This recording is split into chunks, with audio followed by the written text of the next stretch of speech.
예, 이제 에스라로 본문이 바뀌었습니다.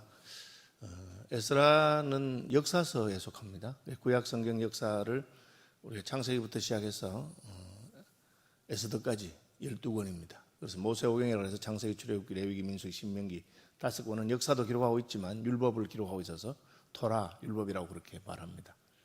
그 다음에 이제 12권 여호수아부터 여호수아, 사사기, 룻기, 사무엘상, 하, 열왕기 상하, 역대 상하, 그 다음에 에스라, 느헤미야, 에스더 그렇습니다. 그래서 에스라서는 역대하 마지막 부분하고 에스라서 앞부분이 같아요. 보시면 한 장 딱 넘겨서 앞에 보시면 역대하 36장 22절이 바사의 고레스 왕 원년에 여호와께서 에레미야의 입으로 하신 말씀을 이루시고 똑같습니다. 바사 왕 고레스 원년에 중간에 이제 이스라엘 하나님 참신이라 하는 3절에 그 부분 포함되어 있는데 1, 2, 3절하고 그 앞에 2절하고 같아요. 그래서 또 히브리어에 보면은 에스라서 1장 앞에 그 우라고 하는 그 전치사가 있는데 그것은 또라고 하는 말이기 때문에 앞에서 이어진다는 걸 봅니다. 그래서 역대기에 기록한 사람이 에스라서를 기록한 사람 같다.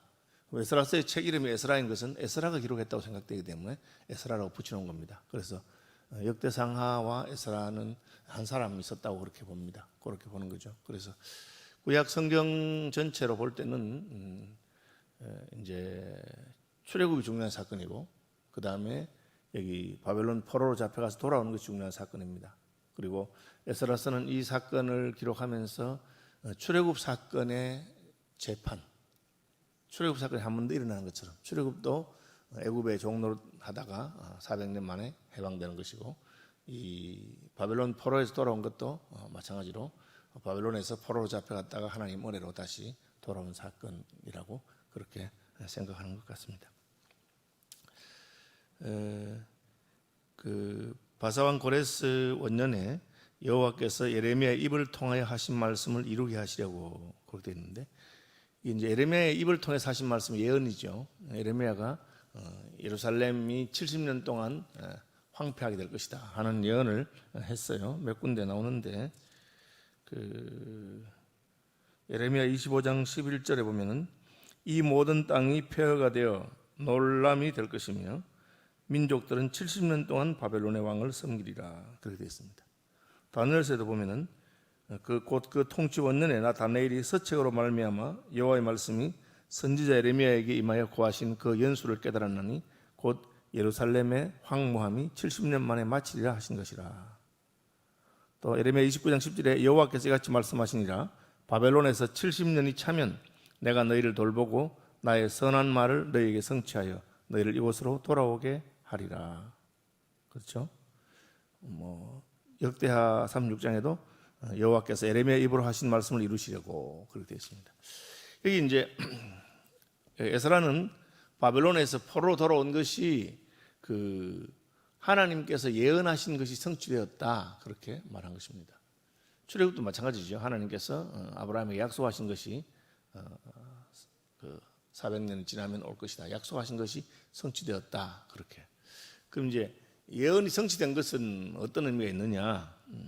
보시면 예레미야 입을 통하여 하신 말씀을 이루게 하시려고 바사왕 고레스의 마음을 감동시키심에 그렇게 되어 있습니다. 그 말은 하나님이 개입하신다는 뜻입니다.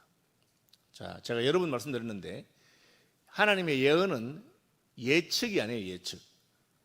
미래에 어떤 일이 일어날 것을 예측하는 거, 그죠? 혹은 미래에 어떤 일이 일어날 것을 예지하는 거, 그런 일이 일어날 것이라. 이제 미래를 예측하는 사람도 있잖아요.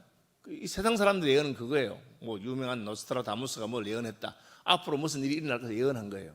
그것은 자기가 무슨 영감을 받았든지 아니면은 뭐 데이터 자료를 가지고 연구해 보든지 예측한 거예요. 지금도 뭐 경기가 나빠질 것이다, 부동산 값이 떨어질 것이다, 올라갈 것이다, 막 예측하는 사람이 많잖아요. 예측하는 거예요. 그럼 하나님의 예언은 뭐냐? 하나님이 말해놓고 하나님이 개입하시는 거예요.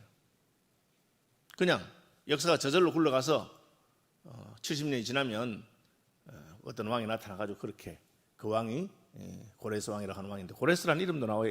이사야서에서는 고레스가 나의 목자라 그가 이제 돌려보낼 것이다 그렇게 되어 있어요. 단순히 미래에 일어날 일을 예측해서 그렇게 말한 것이 아닙니다. 하나님께서 예언하셨다는 것은 내가 예언했기 때문에 그 예언한 대로 되도록 개입하시는 것을 말합니다. 이 하나님의 의지죠, 의지. 제가 전에 예정을 설명하면서 그렇게 말씀드렸어요. 구원론, 우리 예정론을 설명하죠. 우리 하나님께서 예정하셨다는 말은 하나님이 앞으로 내가 예수 믿을 걸 알고 그냥 그래서 너는 선택받았다. 쟤는 예수 안 믿을 것이기 때문에 버림받았다. 그렇게 말씀하신 게 아니고 하나님이 우리를 선택하셨으면 우리가 예수 믿도록 개입하시는 겁니다.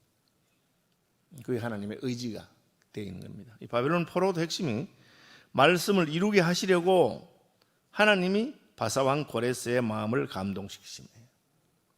가만히 계신 게 아니고 이제 70년이 다 됐으니까 바사왕 고레스의 마음을 감동시킨 겁니다.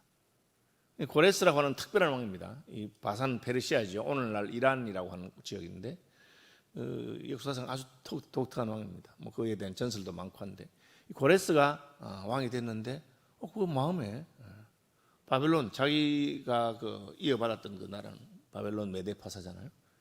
그 바벨론이 포로 잡았던 그 포로들을 왜 돌려보낼까? 그런 마음이 든 거예요. 그리고 그 자기 나라에 인구가 많으면 좋잖아요.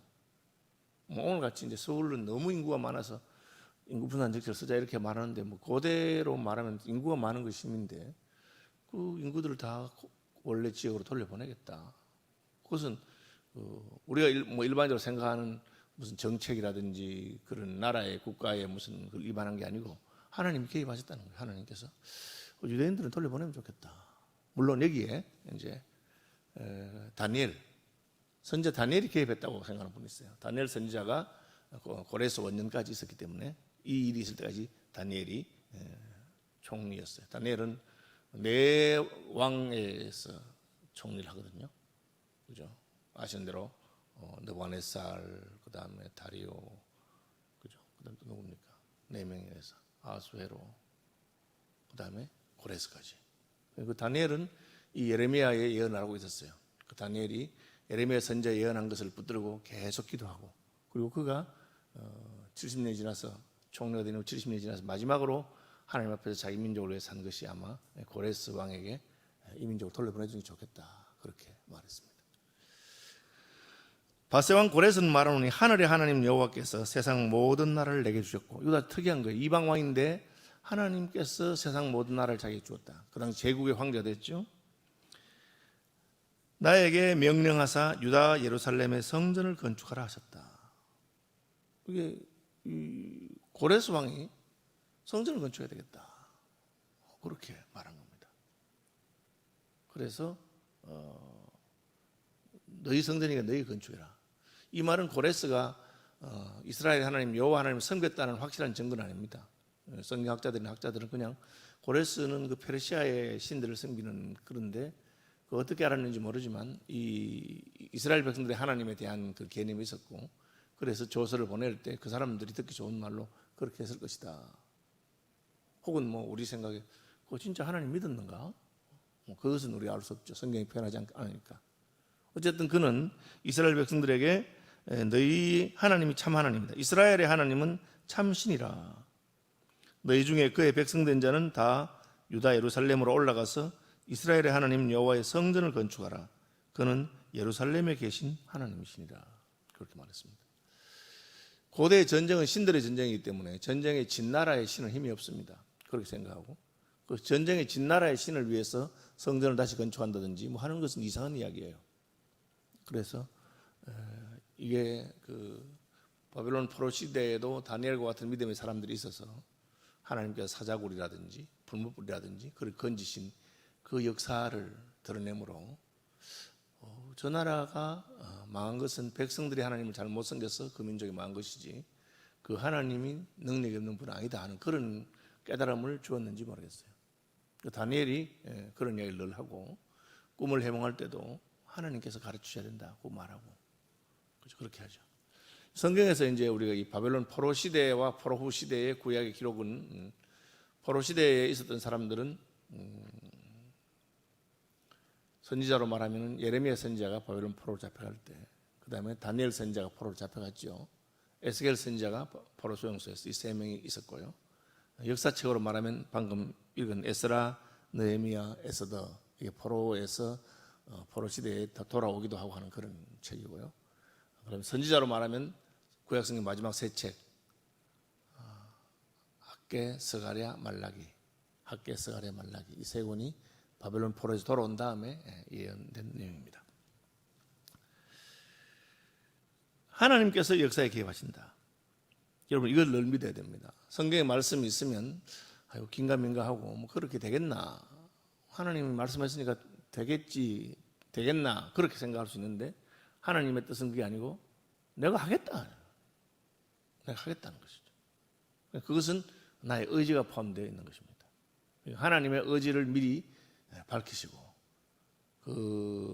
아모스나 이렇게 말했던 호세아에게 여호와께서 그 종 선지자에게 자기의 뜻을 밝히지 아니하고는 행하심이 없다. 하나님께서는 마음을 결심하시면 그것이 우연히 일어난 것이 아닌 것을 보여주기 위해서 말씀하는 것입니다. 예수님의 무슨 동정녀 탄생이라든지 예수님 모든 기적이 우연히 일어난 것이 아니고 그것은 하나님께서 계획하시고 작정하시고 그것을 예언하신 그대로 성취하신 것이다. 그래서 참된 하나님인 참신이신 여호와 하나님을 섬기기 위해서 예루살렘에 올라가서 성전을 건축해라 그렇게 말하고 있습니다. 우리는 뭐 성전이 나무러졌으니까 하나님은 참신이 아니고 능력이 없는 신인가 그런 식으로 판단하면 안 됩니다. 하나님 살아계시면 왜 우리 인생에 이런 일이 있습니까? 그렇게 말하는 사람들 있잖아요. 성경은 하나님이 살아있기 때문에 네 인생에 그런 일이 있다. 네 인생이 늘 꽃길만 되게 하고 모든 게 잘 되게 하는 것이 하나님 뜻이 아닙니다. 하나님께서는 우리 인생에 어려움을 주시는 것을 통해서 우리에게 깨달음을 주기도 하고 우리가 참으로 하나님께 회개하기도 하고 그렇게 하는 것입니다. 그죠? 그게 하나님 역사 개입이십니다. 그리고는 우리가 돌이키면 하나님께서는 또 자기 영광을 나타내시고 회복하시고, 나라가 망했는데 여러분 망한 나라가, 강대국에 망한 나라가 70년이 지나서 회복되는 일이 있습니까? 없습니다. 그렇죠? 우리나라가 일본의 식민지로 있다가 해방된 건 진짜 기적적인 이야기입니다. 잘 있는 일이 아닙니다. 망한 나라를 왜 다시 회복시켜 주겠어요? 그냥 일본의 한 주로 그대로 두고 통치도 되는데 그렇게 하는 거죠. 그나마 있는 백성이 어느 곳에 머물러 살든지 페르시아의 어느 곳에 있든지 그곳 사람들이 마땅히 은과 금과 그 밖의 물건과 짐승으로 도와주고, 이것도 이해가 안 되잖아요. 아니 그동안 그 종로로 사던 사람 혹은 포로로 와서 이방인으로 있던 사람들이 고향에 돌아가서 성전을 건축한다는데 그 돌아가는 사람들한테 은과 금과 폐물과 짐승과 뭐 이런 거 다 줘라. 그런데 왕이 그렇게 명령하고, 이런 일이 언제 있었느냐? 출애굽할 때 있었어요. 출애굽할 때도 성전을 건축한 건 아니지만 출애굽할 때는 광야에 가서 예배를 드리러 간다. 실제로 이제 그 성막을 짓잖아요. 하나님 성길로. 광야에 가서 예배를 드리러 하니 허락해달라 하니까 바로 그때 허락 안 했어요. 그런데 하나님께서 강한 힘으로 바로를 꺾으셔서 출애굽합니다. 출애굽할 때도 보면 이스라엘 사람들이 그 이웃들에게 금과 은과 폐물 이런 거 다 그냥 우리 단장을 하고 하나님 섬겨야 되고 하는데 다 받아가요. 이게 이제 말도 안 되는 얼토당토하는 일이죠. 이런 일이 역사책에 기록되면 우리는 이것이 사실이라고 생각합니다. 왜? 말이 안 되기 때문에. 역사를 보는 사람들이 그럴듯하게 적어놓으면 에이 거짓말이겠다 이거. 그럴듯하기 때문에. 내가 생각해서 그럴듯한 걸 적어놓은 거죠. 믿을 만한 걸 적어놓은 거죠. 역사책에 여러분 믿기 힘든 일을 기록해 놓으면 그것이 사실은 더 사실일 가능성이 많습니다. 오늘 애굽에서 나가는 사람들이 그 사람들이 뭐 폐물하고 금과 은을 주겠어요? 안 주잖아요. 그런데 바벨론에도 똑같은 일이 있습니다. 페르시아에도 똑같은 일이 있습니다. 이 고레스가 넉할 때 다 받아가서. 저는 불국에 개척할 때 이 말씀을 받았는데 하나님 뭐 돈도 없고 아무것도 없고 그냥 교회는 개척해야 돼. 어떻게 하면 좋겠습니까? 하니까 하나님께서 걱정하지 마라. 하나님께서 다 책임져 주신다. 그리고 이 말씀과 함께 아닥사스다 왕의 내탕고에서 하나님께서 다 주는 거, 그 느헤미야의 말씀, 그 말씀 가르쳤어요. 그 실제로 우리가 홀 얻을 때 보증금도 우리 교회는 돈 하나도 없었어요. 밖에서 하나님 주시고 뭐 그런 것을 경험하면서 하나님께서 역사를 주관하시는구나. 하나님께서 원하시는 일을 따라가면 하나님이 이방의 왕 고레스의 마음도 움직이시고, 그리고 말도 안 되는 일들이 일어나기 시작합니다. 누가 자기 재산을 다시 고향으로 돌아간다고 하는 사람들한테 금과 은과 폐물을 주면서 짐승을 주면서 잘 가라, 가서 성전 잘 건축하고 하거든 날 위해서 기도해 주라, 그렇게 말한다는 게 있을 수 없는 일이잖아요. 그래서 예측이 불가능한 일인데 그런 일이 난 것은 하나님께서 자기 의지로 역사에 개입하신 것을 봅니다. 그래서 그 사면 사람들이 은그릇과 금그릇과 물품들과 짐승과 보물로 돕고 그 외에도 예물을 기쁘게 드렸더라. 그렇게 됐습니다. 이는 이스라엘 나라는 망했지만 바벨론 포로기에 70년 동안 몇 가지 기적적인 하나님의 역사가 있었습니다. 하나님은 살아계시는 것을 보여주는, 아까 말한 것처럼 금신상으로 풀무불에 들어가서 살아난 사건이라든지, 그렇죠? 그 하나님께서 그 느부갓네살 왕을 짐승처럼 만들었다가 회복시킨 사건이라든지, 다니엘이 사자굴에서 건져내진 사건이라든지, 또 에스더가 모든 민족이 지금 죽임을 당해야 될 때 하나님께 살린 사건, 이 사건들을 통해서 하나님은 예수 믿는다고 모든 게 잘 되는 건 아니지만 여전히 하나님께서는 그 백성들을 살펴보고 계셨고, 이스라엘 백성들이 멸망하고 포로로 잡혀간 것이 하나님이 힘이 없어서가 아니라 그들이 하나님 말씀에 순종하지 않았던 것임을 깨닫게 하는, 능하신 하나님, 역사를 주관하신 하나님, 살아계신 하나님을 보여주는 사건들이 중간중간 있었어요. 그리고 다니엘과 같은 사람들 하나님께 높이셔서 다니엘이 그 제국의 황궁, 황제의 궁의 그 핵심에 있으면서 하나님을 증거하고, 그러니까 고레스가 마음에 감동이 되고, 야, 내가 그 다니엘 같은 사람 보니까 진짜 하나님 살아계신가 보다. 그러면서 너희 민족이라면 해라. 그렇게 해서 민족을 돌아가게 합니다. 그리고 옛적에 느부갓네살이 예루살렘에 옮겨두었다가 자기들의 신당에 두었던 성전 그릇, 여러분 기억나시죠? 이거 특이해요. 성전의 그릇이 물론 이제 금그릇, 은그릇이니까 좀 귀한 건데, 그걸 그냥 물질적인 가치로 생각한다면 빼앗아다가 녹여서 딴 거 만들어 쓰면 돼요. 실제로 그렇게 하는 사람도 있었어요. 그런데 왜 이 그릇은 그냥 빼앗아다가 가만히 잘 보관해 두었느냐? 그것은 자기들의 신들이 더 강하다는 걸 증명하는 증거이기 때문에, 이게 바로 그 여호와의 성전에 있던 그릇이라. 우리가 다 빼앗아왔잖아. 우리가 더 강한 사람이야. 그렇게 했습니다. 그리고 실제로 그렇게 하기 위해서 벨사살 왕은 자기 잔치에 흥이 돋으니까 그 성전에서 가져온 그릇 가지고 그걸로 한 잔 마시자. 딱 그러다가 그 왕궁벽에 손이 나타나서 메네 테켈 우바르시, 너 끝났어 이제. 너 이놈아. 응? 그리고 그날 밤 죽잖아요. 그런 일들이 있었습니다. 그래서 보존했던 그 그릇들을 참 이거 하나님 섬기던 그릇이지 하고는 고레스가 딱 생각해서 그거 다 가져가라 성전에. 그런 걸 합니다. 하나님께서 역사 가운데 개입하시고 자기 영광을 드러내시는 분인 것을 보여줍니다. 그러므로 우리가 우리 땅에서 교회가 왜 이렇게 뭘 잘못해서 어려움 나고 힘들다고 해서 낙심할 필요가 없습니다. 그건 우리가 잘못한 거지. 하나님은 얼마든지 자기 약속을 지키시고 자기 영광을 드러내시고 지금이라도 개입하실 수 있는 분입니다. 그것이 지금 에스라서의 이야기입니다. 한 70년쯤 되면 사람들이 아이고 이제 뭐 되겠나 그런 생각합니다. 그러나 하나님께서는 자기 약속한 때에 하시는 분이신 것입니다. 말씀 묵상하시면서 역사를 주관하신 하나님, 나의 인생도 주관하시기를, 그리고 그 인생에 주관하신 하나님 앞에 나도 믿음으로 같이 가도록 기도하시기를 바랍니다. 하늘에 계신 우리 아버지, 아버지의 이름을 거룩하게 하시며 아버지의 나라가 오게 하시며 아버지의 뜻이 하늘에서와 같이 땅에서도 이루어지게 하소서. 오늘 우리에게 일용할 양식을 주시고 우리가 우리에게 잘못한 사람들을 용서하여 준 것 같이 우리 죄를 용서하여 주시고 우리를 시험에 빠지지 않게 하시고 악에서 구하소서. 나라와 권능과 영광이 영원히 아버지의 것입니다.